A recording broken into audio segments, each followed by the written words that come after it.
Hello student, welcome to Exam Way. आप लोगों से कहा था कि मैं प्रीवियस ईयर्स के पेपर सॉल्व करवाऊंगी, तो उसी के सीक्वेंस में मैं आज एक नया पेपर लेकर आई हूँ। इसके दो पार्ट मैंने पहले ही सॉल्व करा दिए हैं। ये पेपर है जूनियर असिस्टेंट 2015 का, जिसका दो पार्ट मैंने पहले ही सॉल्व करा दिया और ये लास्ट पार्ट है जो कि है जीएस का। इसमें आपके 20 क्वेश्चंस होंगे जिनको हम आज सॉल्व करेंगे। यदि आपने पहले दो पार्ट नहीं देखे हैं तो उनकी लिंक मैं डिस्क्रिप्शन में डाल दूंगी, आप उसको ज़रूर देख लीजिएगा। तो चलिए शुरू करते हैं।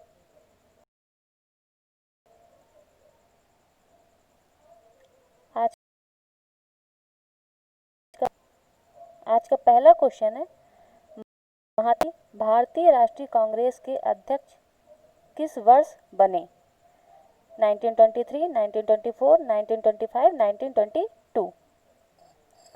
तो बताइए इसका राइट आंसर क्या होगा। और आप लोग पेन और पेपर साथ में लेकर बैठिए। आप अपने मन से सारे आंसर दीजिए और मुझे कमेंट करके जरूर बताइए कि आपके कितने आंसर सही थे। तो इसका आंसर होगा आपका option number B, 1924। Mahatma Gandhi भारतीय राष्ट्रीय कांग्रेस के जो अधिवेशन हुआ था, बेलगांव अधिवेशन जो हुआ था, उसके अध्यक्ष बने थे। ये 40वां अधिवेशन था भारतीय राष्ट्रीय कांग्रेस का, तब ये अध्यक्ष बने थे 1924 में। इससे रिलेटेड मैं आपको कुछ और इम्पोर्टेंट क्वेश्चन बता देती हूँ जो कि एग्ज़ाम्स में मोस्टली पूछा जाता है। जैसे कि भारतीय राष्ट्रीय कांग्रेस की स्थापना 28 दिसंबर 1885 में A.O. ह्यूम द्वारा की गई थी और भारतीय राष्ट्रीय कांग्रेस का जो प्रथम अधिवेशन था वो 1885 में ही मुंबई में हुआ था, जिसके अध्यक्ष थे व्योमेश चंद्र बनर्जी। ये क्वेश्चन बहुत बार पूछा गया कि व्योमेश चंद्र बनर्जी कब अध्यक्ष बने थे। तो फर्स्ट टाइम अध्यक्ष बने थे मुंबई अधिवेशन में, और इसमें इंडिया के टोटल 72 प्रतिनिधि थे। 72 प्रतिनिधि थे, जिसमें से 10 तो सिर्फ यूपी के ही प्रतिनिधि थे।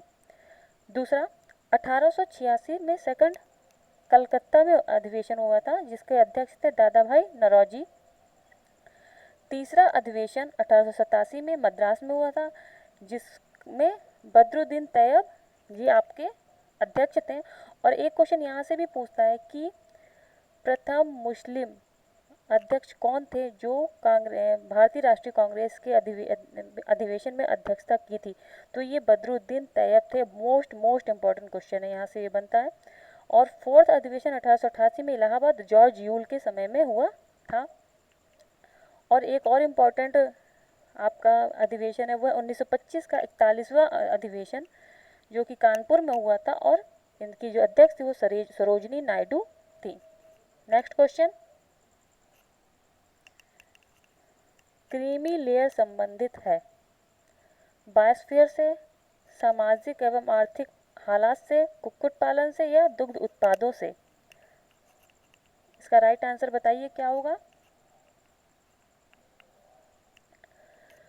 इसका राइट आंसर होगा बी, सामाजिक एवं आर्थिक हालात से। आपने देखा होगा कि जब भी आप एक फॉर्म भरते हैं ओबीसी का, जब आप ये एक्चुअली 1971 में सत्तानाथन आयोग द्वारा दिया गया नाम था क्रीमी लेयर, जो कि सामाजिक एवं आर्थिक हालात के लिए था। और इसमें अन्य पिछड़ा वर्ग के अमीर और शिक्षित परिवारों को लिया गया था। मतलब जब भी आपने देखा होगा, जब आप फॉर्म भरते हैं तो कुछ फॉर्म में आपका आता है ओबीसी, मतलब अन्य पिछड़ा वर्ग, और उसमें पूछा जाता है कि आप क्रीमी लेयर हैं या आप नॉन क्रीमी लेयर हैं।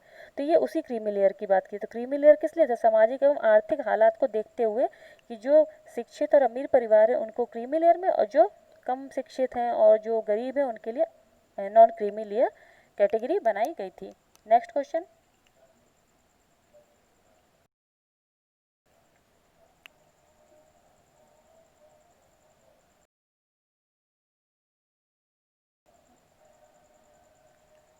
वेदों के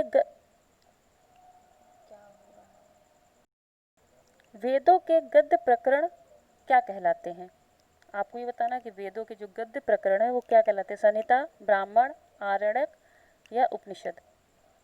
राइट आंसर बताइए। आपको सारे आंसर मुझे कमेंट करके बताना है कि आपने कितने आंसर करेक्ट किए हैं। तो देखिए इसका जो राइट आंसर होगा वो आपका होगा ब्राह्मण। वेदों का जो गद्य प्रकरण है, मतलब कि जो वेदों का गद्य में, जो वेदों के जितने भी गद्य का जो कर्म कांड थे उनकी जो विवेचना की गई, व्याख्या की गई, उसको हम क्या कहते हैं? ब्राह्मण कहते हैं। अब इसके बारे में मैं थोड़ा सा बता देती हूँ कि ब्राह्मण, संहिता, आरण्यक और उपनिषद में क्या डिफरेंस है, क्या चीज़ें होती हैं इसमें। तो वेद हमारे कितने हैं? 4 हैं। एक है ऋग्वेद, दूसरा यजुर्वेद, सामवेद और अथर्ववेद। तो जो आपका ऋग्वेद और अथर्ववेद है, ये वेद के पद्य भाग होते हैं, मतलब इनको कैसे कविता की तरह लिखा गया। यजुर्वेद आपका गद्य भाग है, और जो सामवेद है वो आपका गायन भाग है। संहिता में क्या है? मंत्र भाग है, जितने भी मंत्र हैं उनके बारे में बताया गया। और ब्राह्मण में क्या, जितने भी वेद है उनका गद्य में जितने भी कर्म कांड है उसकी जो पूरी व्याख्या की गई है वो ब्राह्मण में की गई है। कर्म कांड के पीछे उद्देश्य की विवेचना, अगर में से कोई कर्म कांड है, जैसे कोई वेद है, वेद के कर्म कांड की विवेचना हमने ब्राह्मण में की, लेकिन अगर उसके उद्देश्य की व्याख्या वो आरण्यक में की गई है। और परमेश्वर, ब्रह्म और आत्मा के स्वभाव और संबंध का बहुत दार्शनिक और ज्ञानपूर्वक वर्णन करना, मतलब हम किसी भी ब्रह्म का, किसी भी भगवान का अगर मैं दार्शनिक और ज्ञानपूर्वक वर्णन करें तो वो उपनिषद में किया गया है। आई होप आपको चीज़ों में डिफरेंस पता चल गया होगा कि क्या डिफरेंस है। नेक्स्ट क्वेश्चन,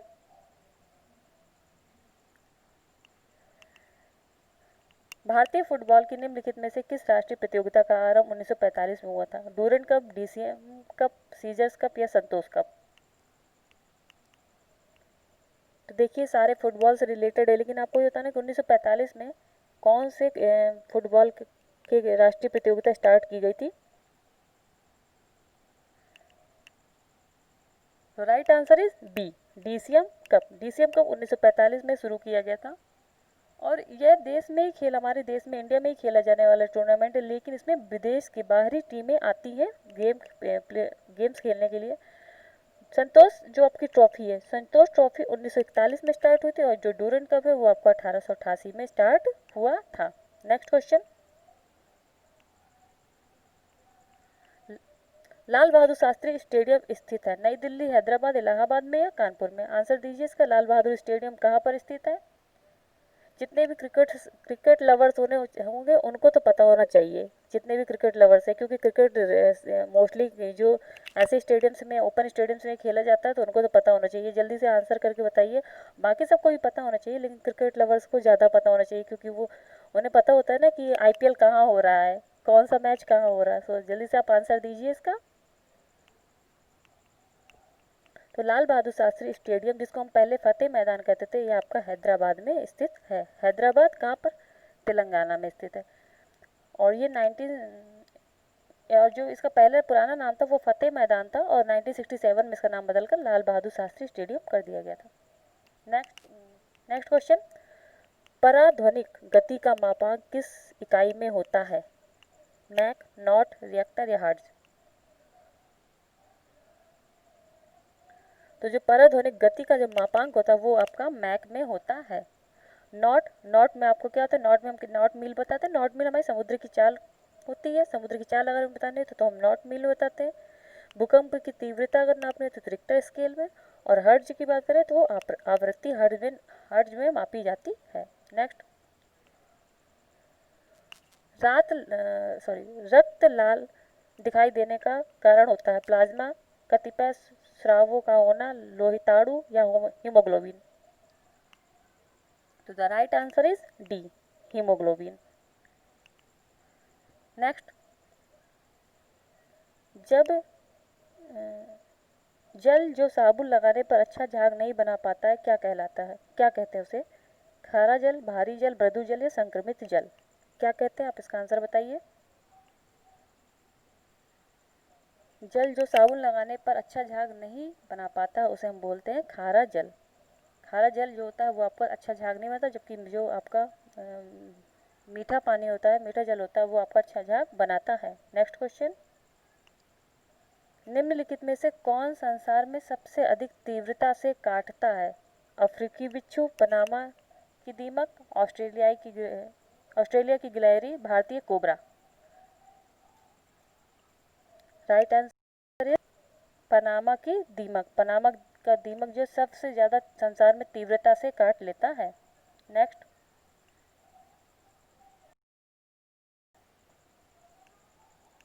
मुगल काल में पुलिस बल के मुखिया को क्या कहा जाता था? दरोगा, फौजदार, सूबेदार या कोतवाल?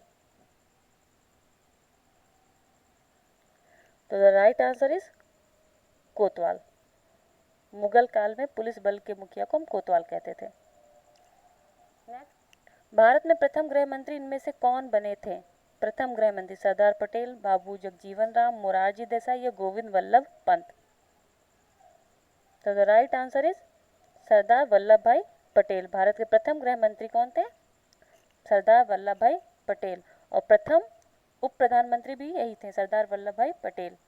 अभी से रिलेटेड मैंने पिछले वीडियो में ही आपको एक क्वेश्चन भी बताया था कि स्टैच्यू ऑफ यूनिटी किसके लिए, किनको ट्रिब्यूट है? तो statue of unity Sardar Vallabh भाई जी को ट्रिब्यूट की गई है। ये कहाँ पर बनी है? गुजरात के नर्मदा नदी के ऊपर बनी है। और इसकी कुल लेंथ कितनी है? कुल अगर हम इसके आधार से इसकी लेंथ देखते हैं तो कितनी है? 240। और यदि हम सिर्फ इसकी मूर्ति की अगर लेंथ की बात करते हैं तो जो मूर्ति की लेंथ है वो है 182 मीटर ओनली। इसमें कुछ ऑप्शन और है, हम उसके बारे में भी जान लेते हैं। जैसे कि बाबू जगजीवन राम। तो बाबू जगजीवन राम क्या थे? हमारे देश के प्रथम श्रम मंत्री थे, प्रथम श्रम मंत्री थे। और जो आपके मोरारजी देसाई हैं, मोरारजी देसाई प्रथम नॉन कांग्रेस, मतलब फर्स्ट जो आपके बिना कांग्रेस, जो कांग्रेस के नहीं थे, प्रथम मुख्य प्रधानमंत्री, भारत के प्रधानमंत्री थे, जो कि 6 नंबर के थे। और ये जनता दल से बिलोंग करते थे और ये नॉन कांग्रेसी थे, ये याद रखिएगा। 1976 या 77 में ये बने थे। और गोविंद वल्लभ पंत कौन है? गोविंद वल्लभ पंत उत्तर प्रदेश के पहले सीएम थे, पहले सीएम थे और भारत के चौथे गृह मंत्री गोविंद वल्लभ पंत थे। नेक्स्ट क्वेश्चन, रामायण में मांडवी किसकी पत्नी थी? भरत, मेघनाद, सुग्रीव, लक्ष्मण? इस समय तो आप सब ने रामायण जरूर देखी होगी, मोस्टली बच्चों ने रामायण देखी होगी। अब बताइए इसमें से मांडवी किसकी पत्नी थी? और मुझे कमेंट करके बताइएगा इन चारों की पत्नी का नाम। और अभी वीडियो को पॉज करके इन चारों की पत्नी का नाम मुझे बताइए। तो the right answer is Bharat. Bharat की पत्नी का नाम मांडवी था। मेघनाद की पत्नी का नाम सुलोचना, सुग्रीव की पत्नी का नाम रूमा और लक्ष्मण की पत्नी का नाम था उर्मिला। ये कितने से आपको भरत लक्ष्मण का पता ही है, राम जी का आपको पता ही होगा है। तो मैं आपको शत्रुघ्न की पत्नी का भी नाम बता देती हूँ। शत्रुघ्न की पत्नी का नाम था श्रुतकीर्ति। नेक्स्ट क्वेश्चन इज प्राचीनतम वेद कौन सा है? ऋग्वेद, अथर्ववेद, यजुर्वेद या सामवेद? देखिए वेदों से रिलेटेड 2 क्वेश्चन आपका आया है। पहले भी एक उन्होंने वेद से रिलेटेड क्वेश्चन पूछा था और दूसरा भी उन्होंने वेद से रिलेटेड क्वेश्चन पूछा था। सबसे प्राचीनतम वेद कौन सा है? ऋग्वेद। नेक्स्ट क्वेश्चन, तरला दलाल किस रूप में प्रसिद्ध है? पाक कला विशेषज्ञ, बाल वैज्ञानिक, मीडिया प्रबंधक या शास्त्रीय नर्तकी? क्या है? तो तरला दलाल आपकी पाक कला विशेषज्ञ है। ये बहुत मतलब अच्छी सेफ है। नेक्स्ट, मुफ्ती मोहम्मद सईद जिन्हें जम्मू के जोरावर स्टेडियम में 1 मार्च 2015 को जम्मू एवं कश्मीर के मुख्यमंत्री के रूप में शपथ दिलाई गई थी, वे थे? अब तो आपका जम्मू कश्मीर क्या हो गया है?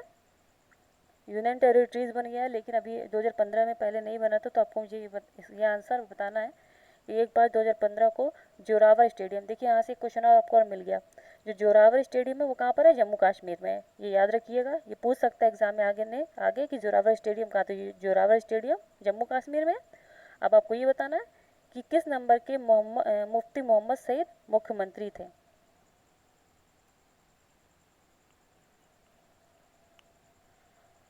ये थे आपके 12वें नंबर के, 12वें नंबर के मुख्यमंत्री थे। नेक्स्ट क्वेश्चन, और एक चीज़ और, इस समय लद्दाख और आपके जम्मू कश्मीर की यूनियन टेरिटरीज बन गई, तो दोनों में आपके क्या होंगे, लेफ्टिनेंट गवर्नर होंगे। दोनों लेफ्टिनेंट गवर्नर के नाम मुझे कमेंट करके आप बताइएगा। भारत का संविधान लिखा गया था 2 वर्ष से अधिक किंतु 3 वर्ष से कम अवधि में, 3 वर्षों में, 3 वर्ष से अधिक अवधि में, या 2 वर्षों में। तो द राइट आंसर इज 2 वर्षों से अधिक किंतु 3 वर्षों से कम अवधि में। 2 वर्ष 11 महीने और 18 दिन में ये पूरा हमारा संविधान लिखा गया था। 114 दिन की बहस हुई थी इसमें। इसका जो टोटल खर्च आया था इसको लिखने में, इसको पूरा निर्माण करने में सारा जो खर्च आया था वो आया था 63,96,729 रुपये। और 26 नवंबर 1949 को हमारा संविधान पारित हो गया था। और लागू कब हुआ था, 24 नवंबर 1950 को लागू हुआ, 1949 को ये पारित हुआ था। और 26 जनवरी 1950 में लागू हुआ था। सॉरी, थोड़ा सा बताने में टाइम लग गया। 1950 में ये लागू हुआ था और 1949 में ये पारित हुआ था। नेक्स्ट, भारतीय संविधान में कितने मूल कर्तव्य दिए गए हैं? 9, 10, 11, 8। आई होप आप सबको ये आंसर जरूर आता होगा, भारतीय मूल कर्तव्य, क्योंकि ये तो हमें निभाने हैं ना। तो मूल कर्तव्य कितने आप बताइए। तो the right answer is C. भारतीय मूल कर्तव्य कितने हैं? 11 मूल कर्तव्य हैं। किस संशोधन के तहत इसको जोड़ा गया था? तो 72वें संविधान संशोधन 1976 में इसको जोड़ा गया था। भाग 4 का के अनुच्छेद 51 का में 11 संविधान संशोधन जोड़े गए थे। नेक्स्ट क्वेश्चन, सिप किला दर्रा हिमालय की किस चोटी में स्थित है? नाभा घाटी, चंद्रा घाटी, सॉरी किस घाटी में पूछ रहा है? चंद्रा घाटी, कुल्लू घाटी या सतलज घाटी?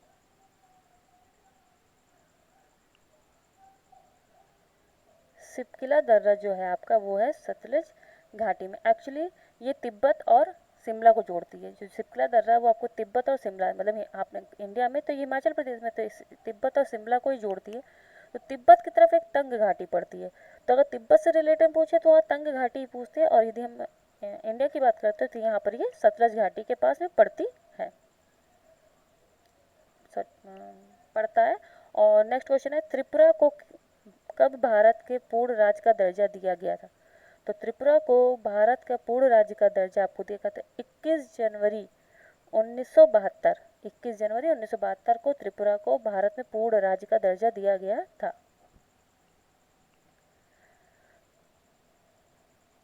बस इतने ही आज के क्वेश्चन थे। आपको ये सेशन कैसा लगा आप मुझे कमेंट करके ज़रूर बताइएगा। और ज़्यादा से ज़्यादा लोगों को शेयर करें। मैं सिर्फ अभी प्रीवियस ईयर्स के पेपर ही सॉल्व करवा रही हूँ। अगर आपको कोई चीज़ जानकारी चाहिए, कोई अगर ऐसा आपको एग्ज़ाम आपका आने वाला हो और आप चाहते हो कि मैं उसके प्रीवियस ईयर्स के पेपर सॉल्व करवाऊँ, तो आप प्लीज़ मुझे कमेंट करके ज़रूर बताइए। और अगर सेशन अच्छा लगे तो उसको लाइक करिए, सब्सक्राइब कर लीजिए। Thank you.